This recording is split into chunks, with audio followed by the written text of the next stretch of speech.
établir l'ordre du jour. Alors chaque séance doit commencer par une gestion du matériel dont l'élève a besoin, que ce soit en maths, que ce soit tarbiyat tashkiliya, tarbiyat ilmiya, tarikh al-géographia, tarbiyat islamia, etc. La séance commence à 8 heures chez la maîtresse d'arabe ou la maîtresse de maths ou la maîtresse de français. 8 heures, on laisse quand même en accorde quelques petites minutes pour les retardataires. Donc de 8h à 8h05, généralement ce que je demande moi personnellement aux élèves, de prendre le cahier de réflexion et même avant c'est-à-dire c'est une activité que je ne prépare pas. Je me dis qu'est-ce que j'ai fait hier en grammaire, on a fait la forme négative. Je leur demande, j'écris directement sur le tableau, écrit 3 phrases à la forme négative, petit moment de réflexion, 3 minutes. 3 minutes, ils sont là, en classe, ils se calment d'abord, ils commencent à chauffer un petit peu leur ménage. Et en attendant en même temps les retardataires, et après les 5 minutes, je commence la gestion du matériel. J'écris l'ordre du jour sur le tableau, ordre du jour, gestion du matériel, 5 minutes, pas plus. Ensuite, je fais mon expression orale, lecture, langue. Le plus important, c'est de se mettre d'accord sur l'intérêt et l'importance de la gestion du matériel, du fait de l'importance de se repérer dans le temps, et aussi l'organisation, je dirais la gestion du temps, la durée programmée pour chaque activité. Donc vous avez 3 activités, vous avez 1h30, vous avez une séance d'expression orale, une séance تعبير شفوي, من بعد عندكم قراءة, ومن بعد غالبا تراكيب أو لا صف التحليل. Donc c'est un peu comme en français, en mathématiques, c'est vous dites le jabr, c'est ça? Le jabr ou l'handasa, donc l'algèbre et la géométrie. Vous avez 3 activités. Ces activités elles vont durer 20 minutes, 30 minutes, 1 heure, etc. Vous citez ça dans votre ordre personnel. Quand vous donnez l'impression aux élèves que vous êtes organisé, c'est une façon de les appeler aussi à s'organiser. Et l'élève respecte l'enseignant ou l'enseignante qui est organisé, qui sent qu'il est organisé, et respecte moins l'enseignant l'élève est très intelligent. Il sent que vous êtes un petit peu perdu. Il sent que vous êtes un peu désorganisé. Il sait que vous avez oublié ils sont des scrutateurs, ils font attention à tout. Bien sûr, on est des êtres humains, ça nous arrive d'être désorganisés, etc. Mais quand vous donnez généralement l'impression que vous êtes organisé, que le cours commence à 8 heures, que telle et telle activité va durer telle et telle durée. Dans ce cas-là, vous donnez vraiment cette impression que vous êtes organisé, et c'est une façon de motiver les élèves à être aussi organisés.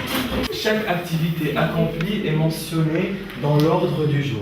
Donc, comme a dit Fatem Zahra, quand elle a fini la séance d'écriture, vous demandez à un élève, plutôt que vous demandez à un élève de passer au tableau et de cocher. C'est mieux que d'effacer. Voilà. Hein? Parce que Fatem Zahra dit qu'elle efface. Moi, je préfère le fait de cocher. Cocher, Oui. c'est mieux. Peut-être pour garder quand même l'ordre du jour, pour évaluer l'ordre du jour à la fin de la séance. Exactement, regardez. Et même en CP, ils ont besoin, des fois, alors il se dit, vous faites la dictée et vous dites le mot, je sais pas moi, épée. Et puis l'élève, il est à un certain moment, je dirais, il confond le E, il cherche le E accent aigu. Il dit, ah, écriture, épée, c'est écrit, tout à l'heure la maîtresse avait écrit, et c'est comme ça qu'on évolue, qu'on améliore l'acquisition des phonèmes, des lettres, de l'écriture, etc. Donc laissez-le, ça ne vous dérange pas, vous le laissez. Si vous avez besoin d'espace dans votre tableau, alors vous pouvez écrire l'ordre du jour carrément sur un autre tableau que vous allez fixer au placardé sur le mur. Les devoirs, mais dans une semaine. C'est-à-dire Certainement. prochain je ne lundi. parle pas des devoirs ou ce que j'appelle les plans de travail. Oui. صح نستنى بكل ريبارتيسيون كما تسمى الفرنسيه تعطيهم الدور اللندي الماضي والتدريب تعطيهم الميركودي والجودي والاخرين يعطيهم مثلا في اخر الاسبوع تقسيم هذه المره. Donc il faut vraiment essayer de trouver les activités adéquates pour apprendre et enseigner dans le plaisir, dans l'amusement, dans l'état d'esprit serein. Donc Premier argument. Deuxième argument, pareil, c'est-à-dire vous développez quand même quand vous laissez le mot écriture, en même temps c'est un rappel des phonèmes, de la calligraphie, etc. Et puis, l'élève, si vraiment l'objectif est de se dire que la séance ou l'activité a été accomplie et bouclée, nous on ne laisse pas l'ordre du jour sans se coucher, sans être coché. On coche quand même l'activité qu'on a finalisée, qu'on a bouclée. Donc, certainement, l'élève se dit c'est bon, on a fini, on passe à autre chose. La méthode 3C, de manière générale, voilà, ce sont des activités, qui vont prôner ou qui vont développer la concentration chez l'élève, donc des activités.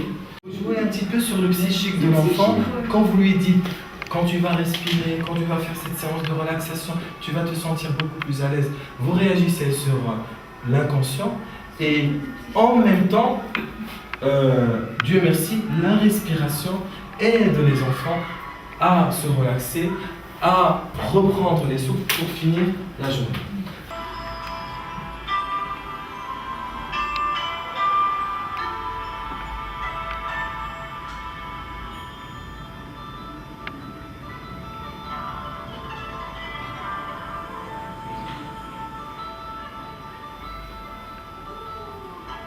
Inspiration, le ventre se gonfle. Expiration, le ventre se dégonfle.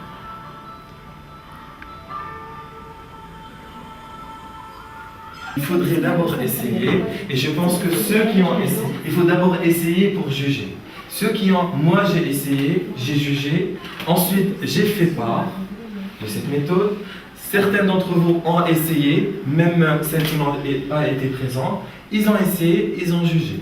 À vous maintenant d'essayer et de juger. Si effectivement ça vous aide dans votre façon de faire, dans votre travail, dans votre philosophie de travail, tant mieux. Si ça ne sert vraiment à rien, à vous de choisir une autre option. Mais en tout cas, par rapport à toutes les disciplines, la gestion du matériel est très très importante et primordiale avant de passer à quoi que ce soit.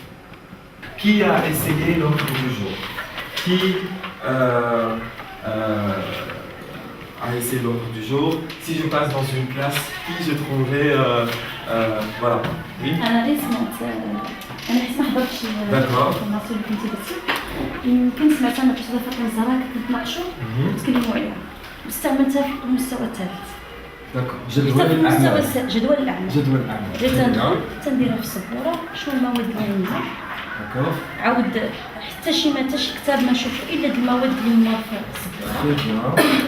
فحسيت ان كاين نظاميا من حيث النظام داخل القسم كنحس ان حتى داك التلاميذ ولاو تيعرفوا شنو الماده الاولى شنو الماده الثانيه شنو الماده الثالثه تيضبطوا استعمال الزمن تيتحفظ بعدا هذه هي الاولى وحتى في الخدمه معاك ما كتبقاش تحتاج حيد هذا الكتاب ديال الكتاب الاخر عارفين شنو المواد اللي عندهم اين فوا كنساليو وحده كنشطبوا عليها هما التعبير هما تيفكروا سالينا من التعبير دابا ننتقلوا للقراءه اذا ننتقلوا استعملتها في السي بي وفي مستوى سي او 2 chaque jour je rentre en classe, j'écris l'ordre du jour en haut. Bien sûr, nous avons 1h30. Je sépare la séance en 30 minutes, c'est-à-dire je fais 3 séances. Par exemple, si j'ai par exemple la lecture expression orale plus une autre activité, je mentionne qu'est-ce que je vais faire les 30 premières minutes, après les 32e minutes, les 33e minutes, le matériel. Si je pense que j'aurai encore plus de temps, je note que je vais faire la méthode 3C, même si j'ai oublié les phrases que vous nous aviez données l'autre fois. J'essaie de ma méthode, de bouger la main, concentrez-vous, fermez les yeux, posez la main sur la table et tout ça. Après, je note récré. Les élèves, ils font tout un effort pour arriver à la méthode 3C en récréation. Alors, j'efface, moi, je ne barre pas, mais j'efface l'activité dès que je termine. J'efface l'activité, je me trouve, ça va. Le matériel, puisqu'on n'a pas de Alors, justement, par rapport à la réaction des élèves, qu'est-ce que vous avez oui, ils sont bien organisés. J'ai les calmes en classe que je n'avais pas avant, parce que à chaque fois je leur demande de prendre un fichier ou bien quelque chose du cartable, ça commence à faire du bruit en classe. Ils commencent à parler, maîtresse, j'ai pas ceci, maîtresse, j'ai pas cela. Mais quand tu règles franchement cette action les premières 10 minutes en classe, ça marche. Franchement, je gagne le plus de temps, ça marche très bien. Et voilà. Sur le fait que à chaque fois qu'ils trouveront une matière mentionnée sur le tableau, la deuxième réaction, c'est prendre uniquement le matériel spécifique à cette matière, ou bien qui concerne cette matière. Alors ils ont commencé à dire, par exemple, grammaire, la maîtresse, c'est le livre et le fichier. Voilà, très bien. Deuxième séance grammaire, c'est le livre et le cahier. Oh, vous n'avez pas besoin de stylo vert. Par exemple, dans la dictée, on ne corrige pas, parce que la dictée, lorsque je la fais, il n'y a pas de stylo vert, c'est pour la correction. Oui, Donc, vous pouvez faire la gestion donc du matériel uniquement stylo sur bleu, le- même dans la trousse, même pour la trousse. C'est-à-dire, on n'a même pas besoin d'avoir, parce que la trousse englobe tout, même matériel mathématique, etc. Alors, ils passent le temps à découper quelque chose, ou bien admirer leur... parce que c'est nouveau, c'est le début de l'année. Donc, uniquement une règle, un stylo, ça a marché impeccablement.